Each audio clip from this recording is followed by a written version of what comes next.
hear me?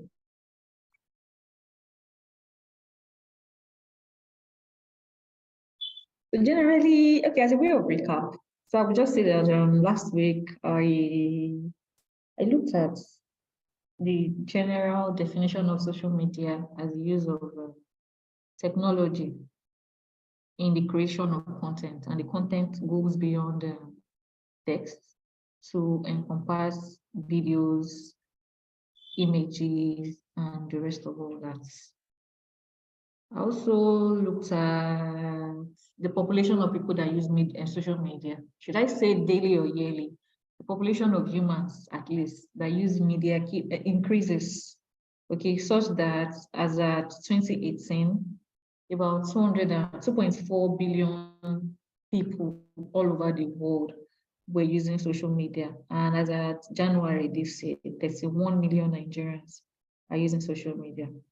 So if that is the case, that means that most social media users are both literate and illiterate, or should I say, no, sorry, literate and semi-literate.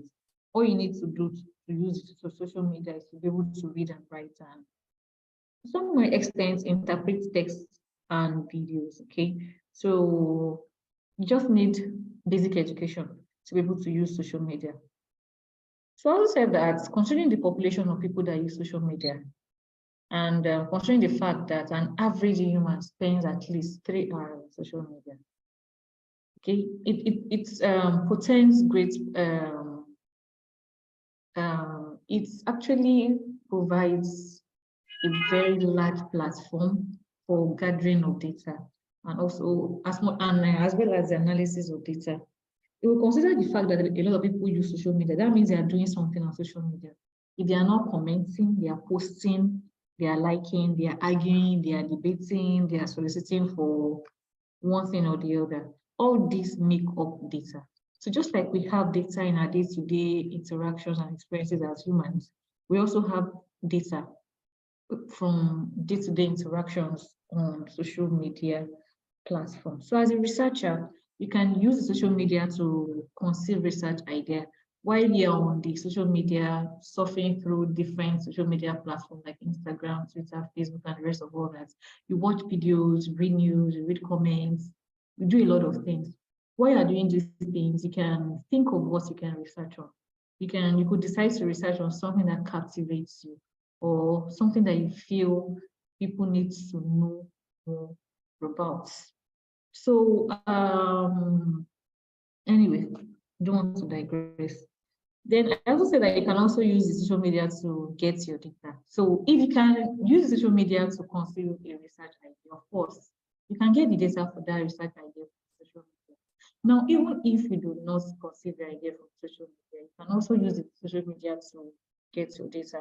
As a new media analyst that I am, or new media researcher, I get most of the articles I've written, I got data from the internet, because over time I've enjoyed working with human subjects and what we see and do on the internet. So you can collect your data from social media platforms. You can collect text, you can collect images, you can collect videos. For those, if you're familiar with comedy skits, which happens to be the in thing right now, those skits can actually make up your data for any kind of, from any perspective, or on anything that you want to investigate, okay? Even pictures, if you're interested in pictures, like for me, I've worked on memes, for instance. Memes are a combination of pictures and text, and they pass across particular messages. So I've looked at memes and how they are used to debunk social realities in Nigeria. So aside the collection of data, so like I said, you can collect your data, you can download these videos, download the text, and I think in our classes, the practical aspects, we looked at the manual and the use of AI to download videos and text from social media platforms. And last of them, all is use of social media for dissemination of research findings. So my argument is, if you can conceive your research idea from the internet, you can gather data from there. You can also tell people about what you are doing on social media platform. But the should I say the major disadvantage or the snag to the use of social media platforms to disseminate your research findings especially at the early age stage when the research idea is still budding, is that somebody just might steal your research. But I also argue that nobody can actually steal your research. Even if 10 people work on the same thing, they will approach it from different perspectives. So what you call stealing in the long run might help you diversify your ideas, okay? And of course, when you've published your research in journals, books, and other platforms, you can share your publication on social media platforms. With the population of people that use the internet, sharing your publication on social media platforms will give you visibility.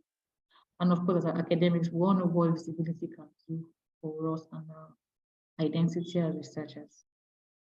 I think that is more like, that is all I have to say since it's a summary. I hope I've done justice to the question. Yeah, you've done more than justice. In fact, there's any word called over justice, you've done it. Thank you very much. Yeah, and for the benefit of those who joined us today, last week Cynthia took us through, I said Cynthia, sorry, Ellen took us through using social media for research, and just like she had summarized, we got an introduction into the benefit of using social media and how to actually use social media. And today we'll be having a follow-up of some sorts to that discussion. It is not enough that you have collected your data, you then need to sit with it and make sense out of it, which is the whole idea of analysis. And like most qualitative researchers will tell you that analysis to engage critically with it, to read, listen, immerse yourself in it, and try to pick out the patterns and all of that. So today we're looking at how to do concerned about this because the last time we were talking about it, she said she also just started learning around it. But of course, we keep learning our career. And from some of the papers I've read from St. Ellen, I see that she's used CDA a lot, or maybe she's used it well compared to some of us who are just learning about it. So I'll yield the floor to Cynthia.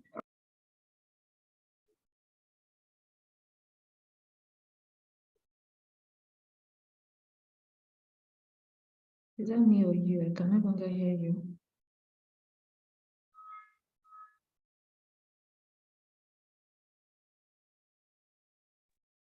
Okay, Toby, you're muted suddenly.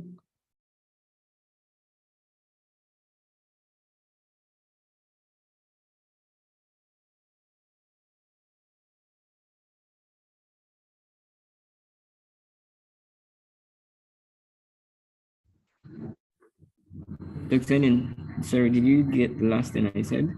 I noticed No, I we was lost disconnected. you. Oh, so We sorry. lost you. So, yes, I was just saying thank you for doing justice to the last week's topic and also to sort of give a preamble to what we are going to be talking about today, which is how to do critical discourse analysis. And I was also alluding to the fact that it is not sufficient to just collect data using social media. You then need to sit down with it, engage with it, and critically unpack some of the underlying themes and patterns in the data you've collected. And that's what we are here to learn today. So, Dr. Ellen will take us through what critical discourse analysis actually means, how to do it, and what are the usual tips and, should I say, pros and cons that one needs to look out for. So, without wasting any more time, I yield the floor to Dr. Ellen Uga. Thank you, Ellen.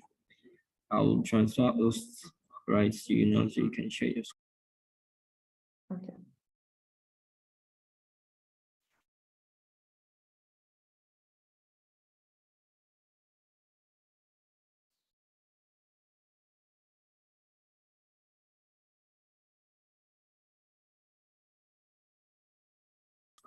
You should be able to share your screen now, Ellen.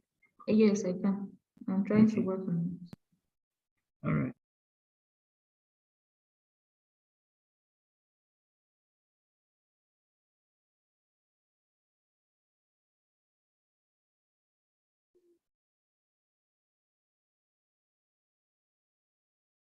Okay, so I hope you can all see my screen now. Yes, I can from my end. Okay, I want to believe everyone else can as well. Well, CDA is critical discourse analysis. Now, just like you said earlier, beyond gathering your data, what do you do with the data? Now, like I said, most of what we have on the internet is text. But beyond this text, there's stuff. So beyond the text, there are images, there are videos, there are other forms of, there are pictures and the rest of all that. And sometimes the pictures are combined with texts. And of course, the videos are what they are because beyond depicting images, there's also a form of talking. Participants or people in the videos do talk. So how can we account for what people say? Okay, how can we analyze the language using the text on social media platform or other platforms as well? The text, the videos that have people saying one or two things. How can we analyze these things, these text and talk in relation to societal problems? That is basically what critical discourse is all about. But before you go into this critical discourse, let's talk about discourse generally. The discourse of anything has to do with verbal or written expressions about that thing. So discourse generally is a verbal or written unit of expression. It's an actual instance of communication in the medium of language, that is using the medium of language. Discourse is an instance of communication that uses the medium of language. So it extends beyond a sentence. The discourse of anything is actually a large stretch of utterance. It contains series of communication or series of contexts of communication about that particular thing. That is why I said it's a continuous stretch of spoken or written language on anything. For instance, now if we look at the discourse of, let's look at the Japa syndrome, for instance.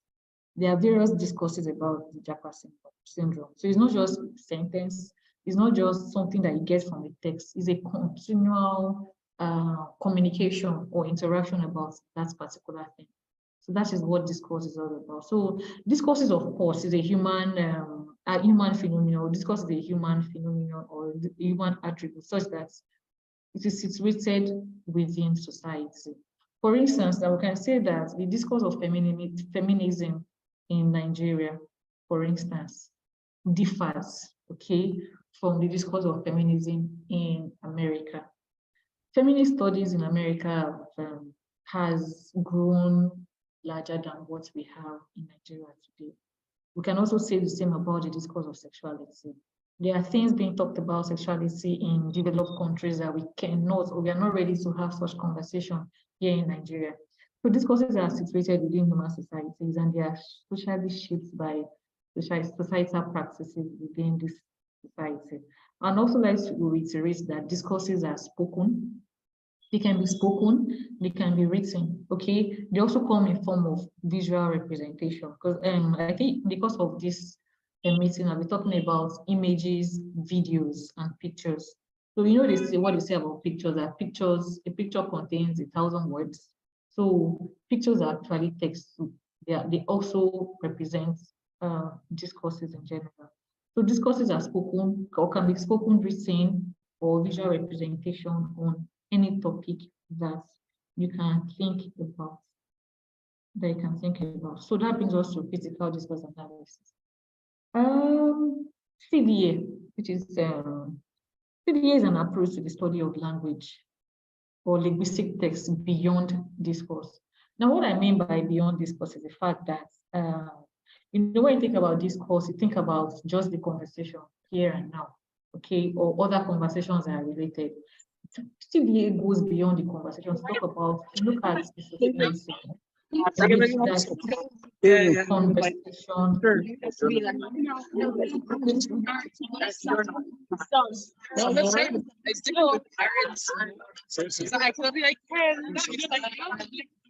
Ellen, please wait a minute.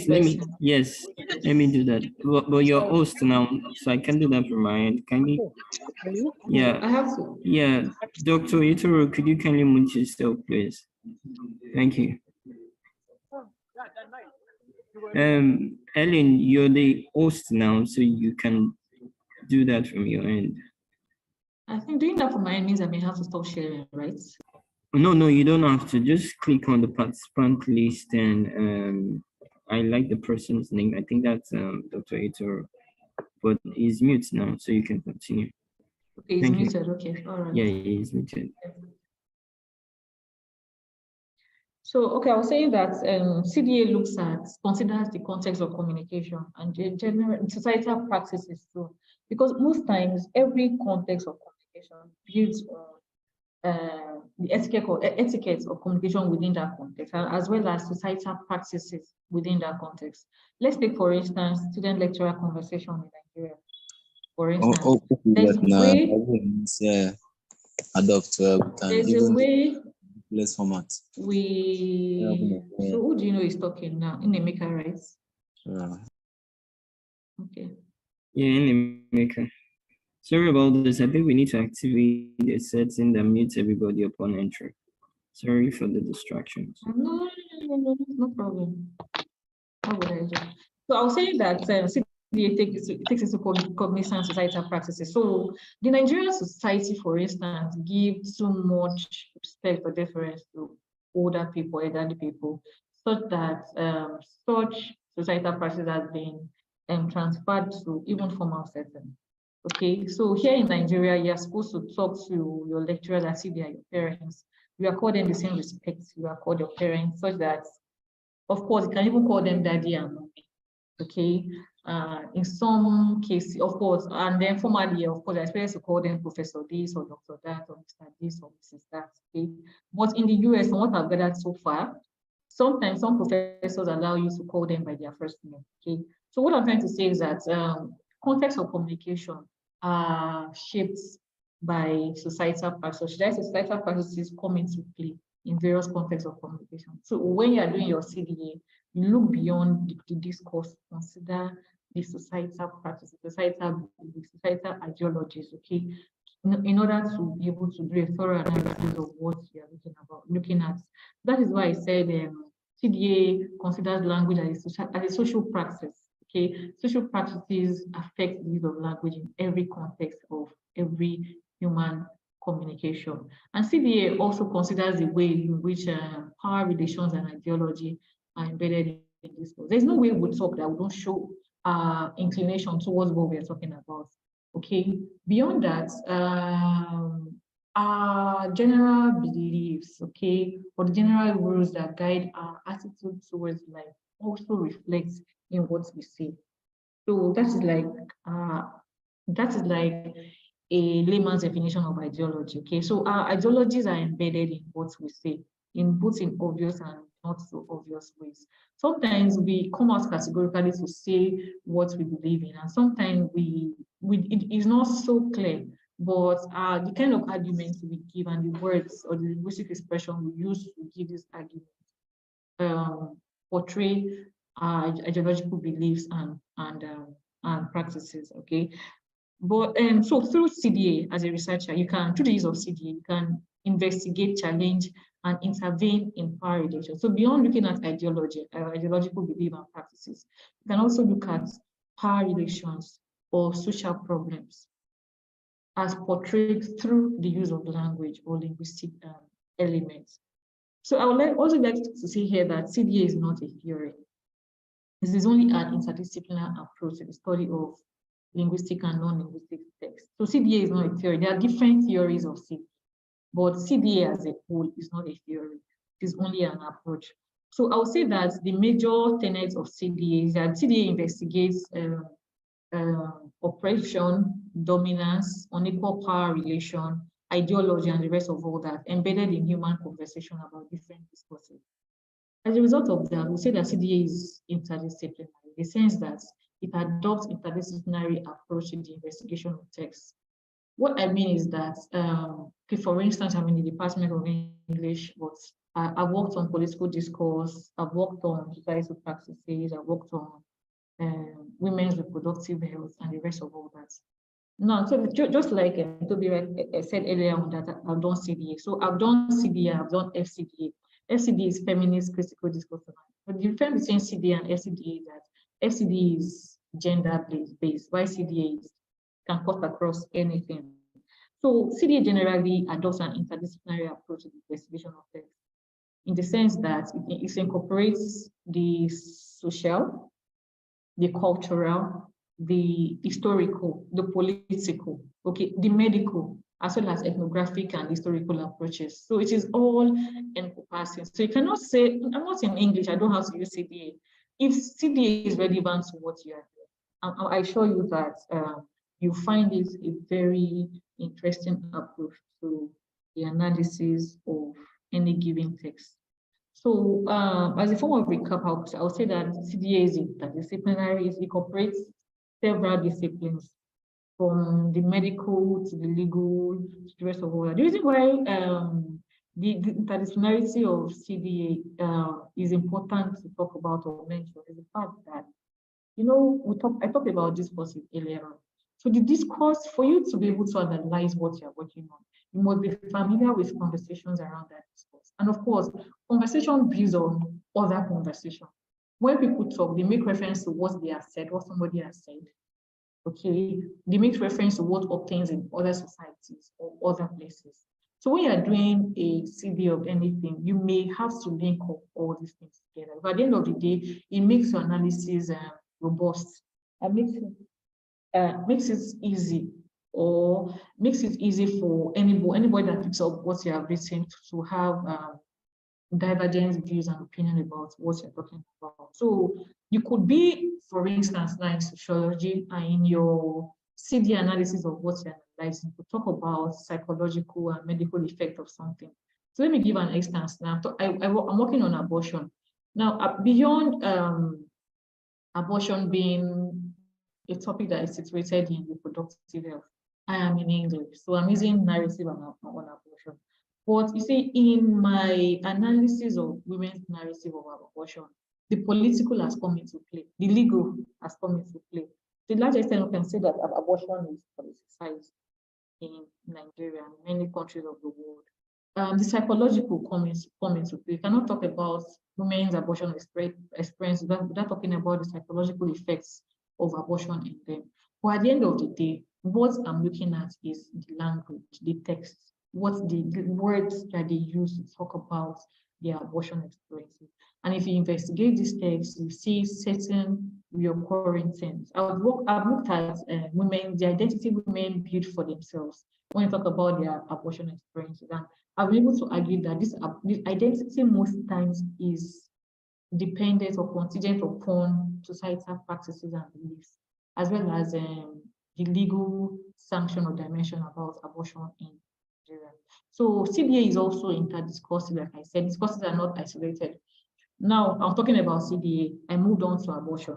I moved on to political discourse, and then I mentioned something about what Toby has said. So in a way, everything is intertwined in the use of in language generally. So no discourse is isolated. Nothing is isolated when you're doing a CDA analysis of it. So everything is intertwined such that you will have to beyond being interdisciplinary, there's also the concept of interdiscursivity in CDA. And then the last one is intertextual, which is the relationship that, of course, exists between texts. Let's take, for instance, the political discourse in Nigeria. If you remember during the recently concluded election, during the electionary campaign process, Shabi at the heat of the campaign from January to March, shortly before the election, people made reference to what was happening then being a recurrence of what happened during the 2019 election. Okay, so that is what we call intertextuality. So they are using, so what has happened before is influencing or has influenced people's perception of the various political candidates that were contesting during the election. So with intertextuality, you look at how text influence other texts and how people implicitly or explicitly refer to other texts. Now, like I said earlier, CBA is an approach, okay? So several researchers have come up with, you know, the thing about the academia is that people do not always agree on what is. So several researchers, or should I say, proponents, or no, I don't want to call them proponents. Let me just say several CDA researchers have come up with different perceptions or dimensions on how to look at, on how to do, or what to investigate when doing a CDA analysis of anything. So we have researchers like Van Dyke, Woodard, Foucault, Paul G, Fairclough, and the rest of all that. They have proposed different approaches and methodological process in the use of CDA. But before then, okay, let me not go to methodology first. So for Fairclough, for instance, he looks at, he considers the best and appropriate CDA analysis, CDA as one that is three-dimensional in the sense that it looks at the micro, the meso, and the macro analysis. So the micro refers to the discursive events. For instance, what we are doing right now is a discursive event. So the micro looks at the discursive events, while the meso, okay, the meso is the discursive practices within that comes into play during a particular discursive event. So earlier on, I talked about lecturer-student relationship. What are the discursive practices expected in lecturer-student relationship? How are lecturers expected to address their students, and how are students expected to address their lecturers? Okay, and then that is also embedded within the macro structure, which is in Nigerian society. So beyond university rules, beyond particular context of communication, maybe for instance, students demanding to know why he or she failed a particular lecturer's course within a particular university, we also look at societal practices that come into play. So for Fairclough, for instance, when you're doing your CV analysis, you have to go beyond the micro to encompass or take cognizance of the meso and the macro structure. But for Foucault, for instance, Foucault believes that discourse is all about power also. From every discursive event, from every discourse events, power structures are evidence in the sense that there's always someone gaining something while someone is losing. Someone is always much more powerful than the other. So if you're adopting the Foucauldian analysis or approach to CDA, you look at power structures in conversation. And generally in English language, most researchers have used CDA to analyze political text. And I would say that political text is the perfect, should I call it the perfect platform to test any CDA approach that you want to think about, because in politics, we see a lot of things that come into play. There's power, there's ideology, there's victimization, and the rest of all that. So there's an equal power relation as well. So politics have been, or political discourse have been proven to be an all-encompassing platform for the analysis or for the investigation of critical discourse analysis. Then the last one I want to look at, there are others, okay, but these are the three major ones that people have worked on over time. And the most popular of them all is that of Van Dyke. So most times when people talk about CDA, the first person that comes to everyone's mind is Van Dyke. So for Van Dyke, CDA studies the way social power, abuse, and inequality are enacted, reproduced, legitimized, and resisted by text and talk. Now, beyond the political, we can look at gender discourse in Nigeria. And whenever anything about, when gender for me within this context of conversation is about the male, about females generally, I'm not looking at masculinities, I'm looking at femininities. Okay, now when we say gender to an average Nigerian has something to do with women. Okay, so if you look at most conversation or most gendered conversations in Nigeria, you look at social power abuse, you look at inequality where women are expected to act a particular way, talk a particular way, look a particular way. So for Van Dyke, a typical discourse analysis studies the way social power abuse, inequality are enacted, that is perpetrated, reproduced, legitimated, and resisted by text and talk. So when you see women arguing for women on online platforms, what they are doing is they are resisting the discourse or gender dominance. I'm much more familiar with Van Dijk's critical discourse analysis, but that is what I've been using for a very long time, and I find his own approach or his own approach to CDA much more relatable. All right. So generally, if you are looking at if you're doing a CDA analysis of anything, what you look at is the particular way or the specific ways discourse structures are deployed in the reproduction of social dominance. So let's look at okay, I think some weeks back there was this we don't know whether it's fake news or real, but members of the House of Rep Assembly, their salary scale has been increased by 104%. And then I've forgotten who made, there was a rejoinder, a recounter to that, and nothing of such was happening. Now, if you look at the language in which the news on both ends was written, there's a form of power play there. So a typical discourse analysis, critical discourse analysis generally, look at power, look at dominance, look at hegemony. Of course, hegemony is related to power and dominance. Look at ideology, look at class, okay, gender, race, discrimination. So there are a lot of things to look at in CDA analysis of anything, right? So beyond the political, you can apply CDA in conversations around racism, classism, and the rest of all that. For instance, if you look at pictures about African children in most online platforms, what you see are people that are hungry, malnourished, dirty looking, poorly clothed, and the rest of all that.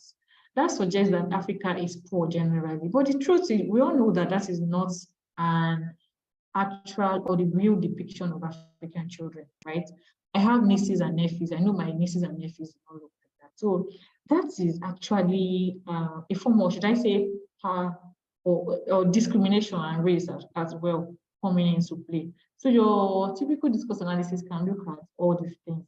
But at the end of the day, one thing that comes into play in every critical discourse analysis is ideology.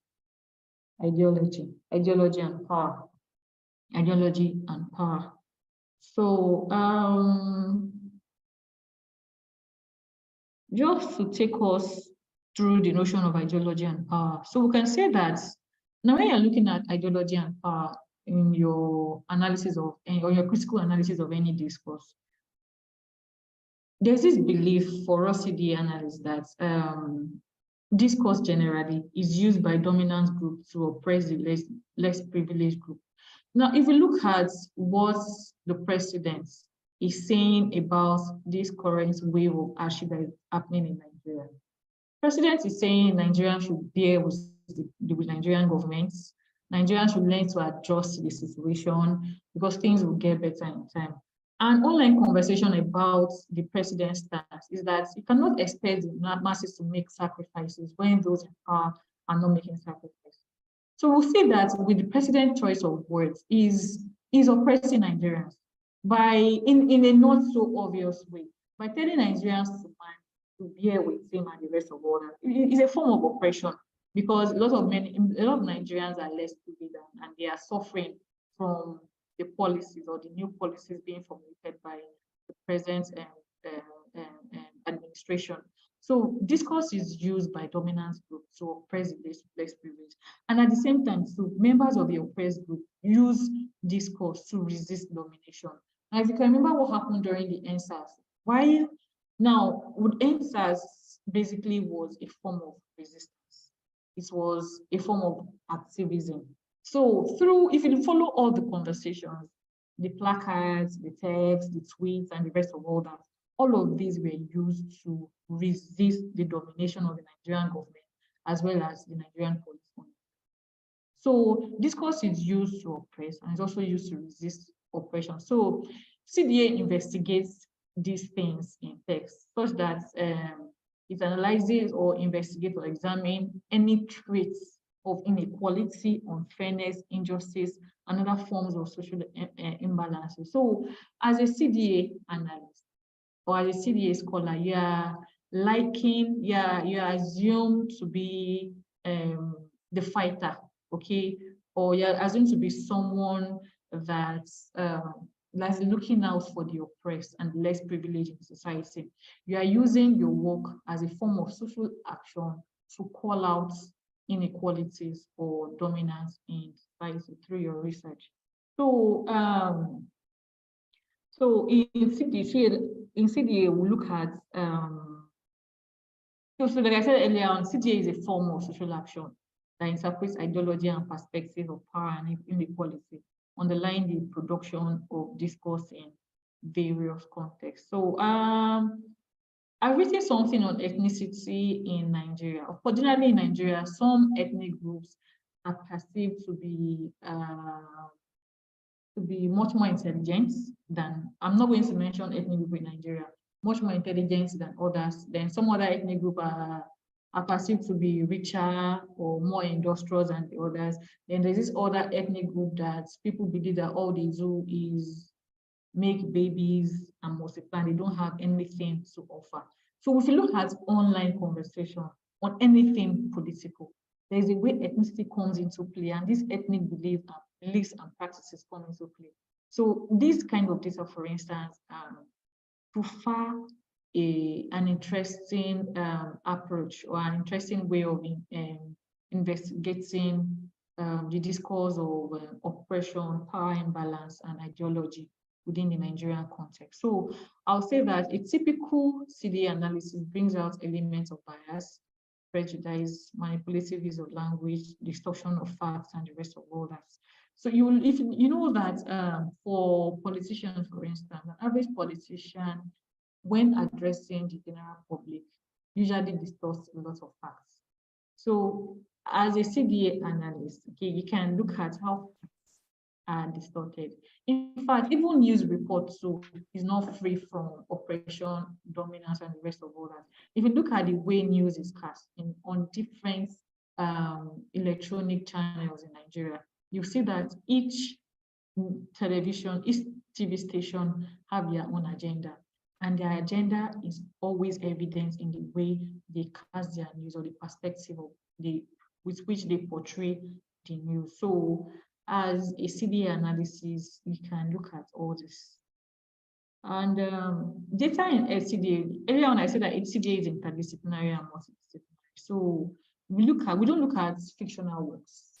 CDA generally look at non-fictional works. That is why online platforms provide the best data source for any CDA analysis. The conversations there are naturally occurring. No, it is not fiction. Nobody came up with those conversations. So it's a naturally occurring conversation. It's a you talk, I talk thing. So that is a perfect data source for the CDA analysis. So like I said earlier on, your data in CDA encompasses both text and objects. So you can look at colors. Colors are significant for meaning. Color black, color red, color white, any kind of color is also significant for meaning. Objects, images, and the rest of all that are significant for meaning. It's a full CDA analysis. Earlier on, I talked about news reports. So you can use, for my PhD thesis, for instance, I worked on the APC's change agenda. That was the part of the manifesto, or that was the slogan for APC during the 2019 electioneering campaign. So I looked at news reports about the APC change agenda. I looked at news reports. I looked at opinion articles, and well as online reports. With those, I was able to compare the general conversation and attitude about this agenda pre the 2019 and the 2015, pre the 2015 election and post the election.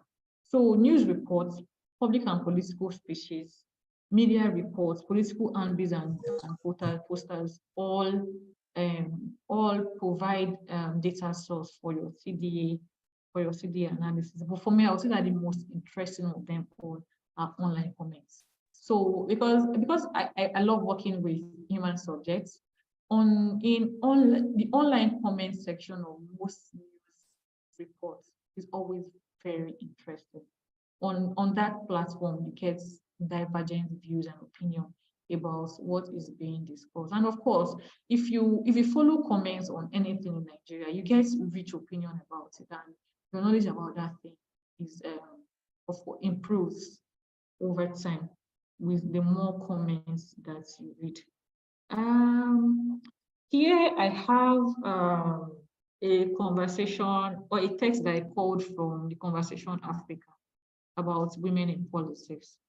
I'm just interested in this particular text that I've highlighted here. Okay, it says women are better represented in policies than ever, with flourishing online feminism as blah blah blah.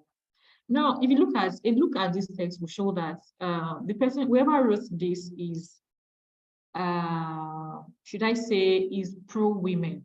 Okay, is probably a gender activist fighting for women's rights. This is just a little part of the news report or the article I got from the conversation. So where I'm just driving at is that your CDA analysis can look at, when you are doing your CDA analysis, for instance, you can do it thematically. You can bring out recurring themes, okay, in your data. These recurring themes can actually guide how you do your analysis. So if, for instance, now you're looking at maybe trying to remember something that happened recently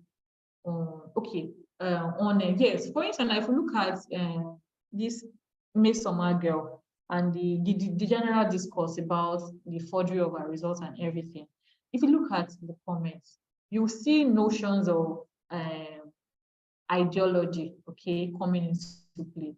Initially there was this ideology of let her be, because she's a small girl, you want to intimidate her. That was power play coming into it.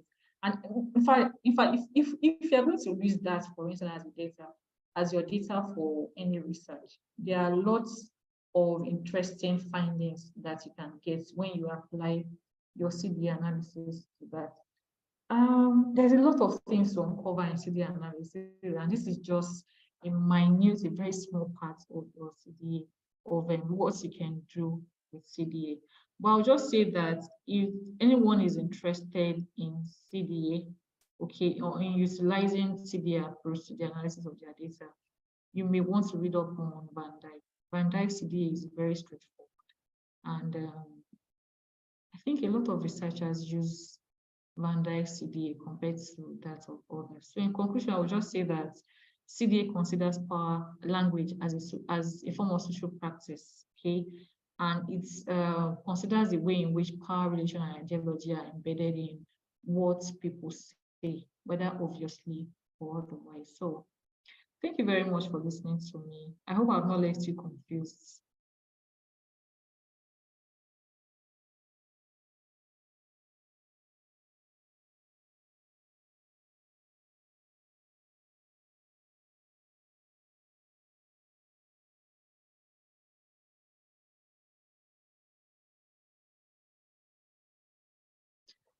So I think we've looked, okay, Toby is here.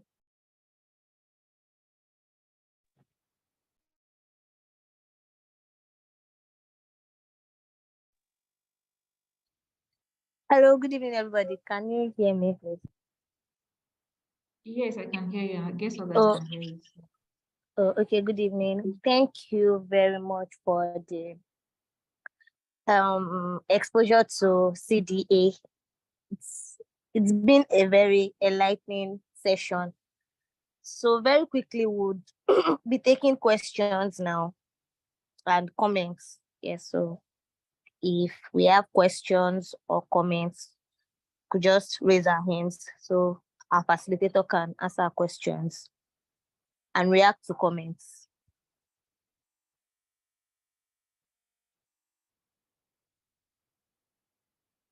There's a question here. Okay, I think that's from Cynthia. It's Teun Van Dyke. Teun Van Dyke, CEUNVANDIJK. So I hope I've answered your question.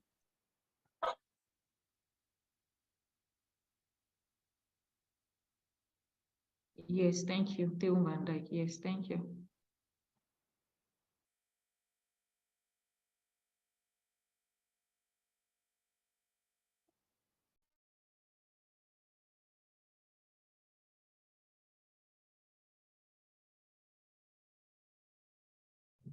So if there is no other question, I don't think anyone else has a question.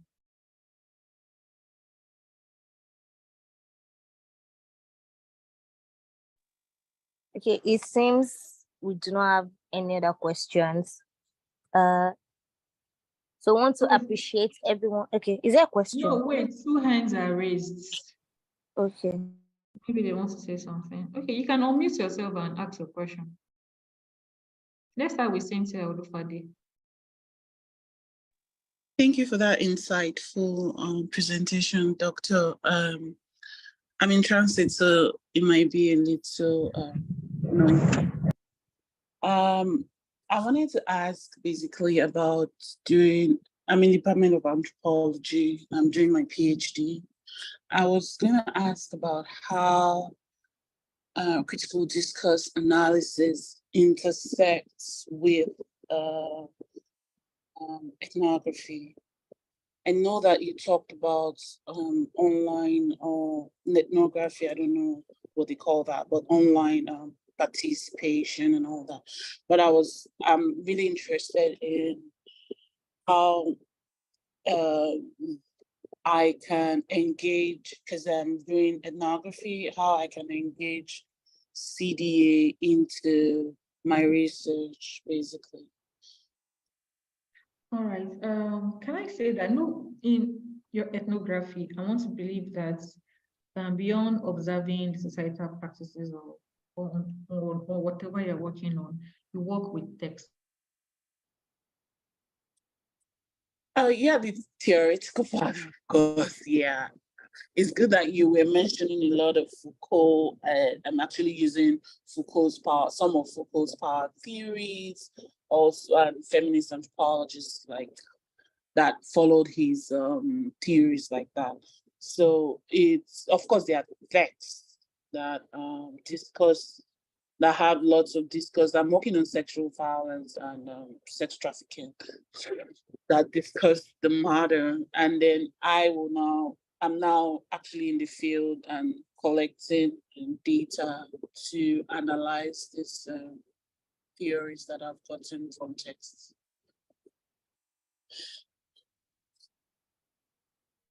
Hello?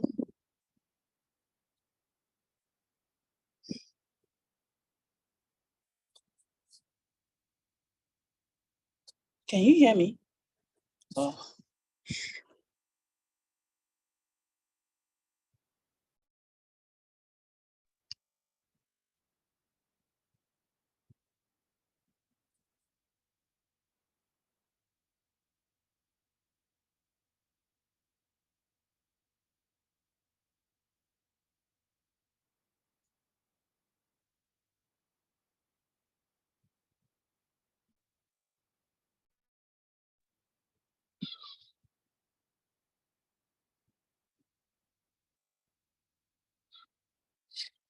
Oh, Jesus.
We're sorry about the break.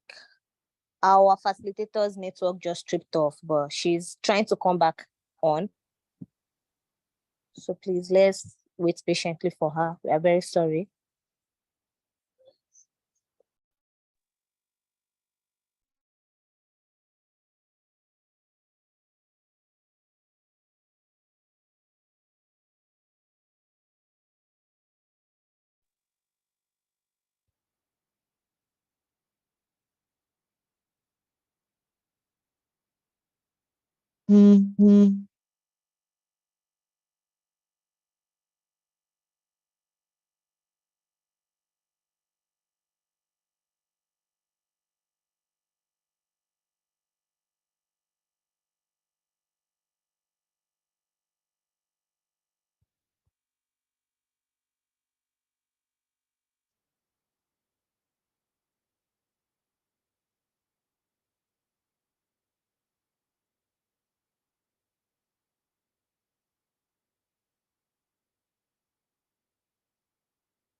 Ube.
We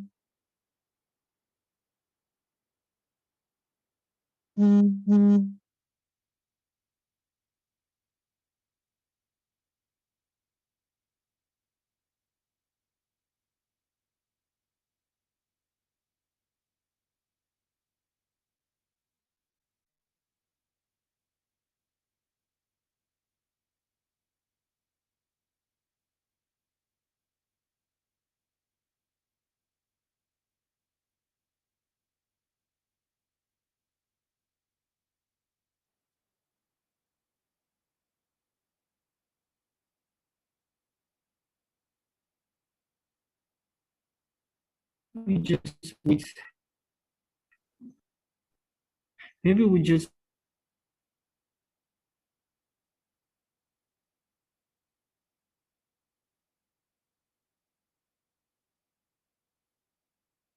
to the whole literature Hello. on the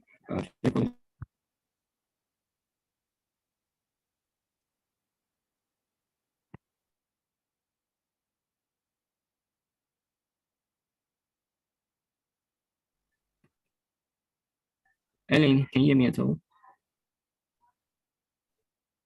Okay, thank you very much. Yes, we can hear you. Something things are quite difficult to understand. Okay, thank you. So I was just saying that I was trying to bonus question about whether we call it a day. I would rather that we just wait some minutes for us to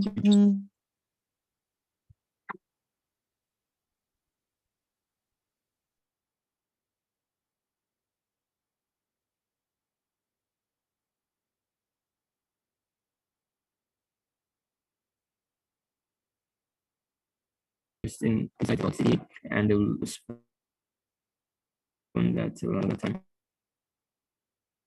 But if we can stay here from in the next 3. Okay, so the thing is, she has been trying to log in, but she has been getting an error message. So I think we might have to call it a day. She has tried multiple times, but can you hear me?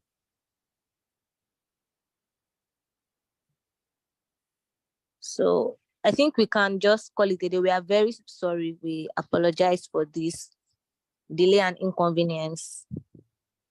So thank you very much for coming, everyone. Thank you very much. We appreciate it. You're welcome. It was a very nice session. I learned something new. Thank you. Thanks a lot. We will also try to maybe do this session some other time.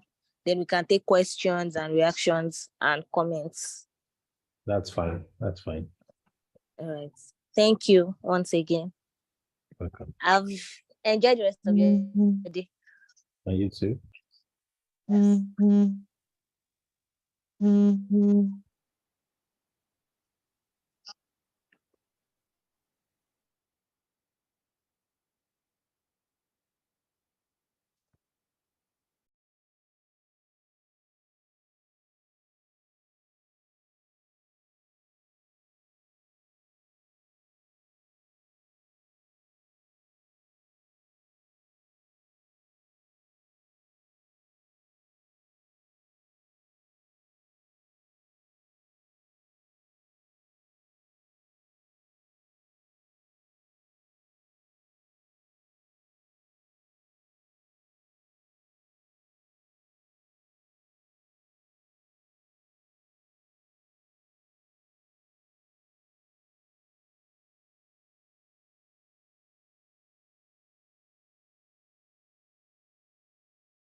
Okay.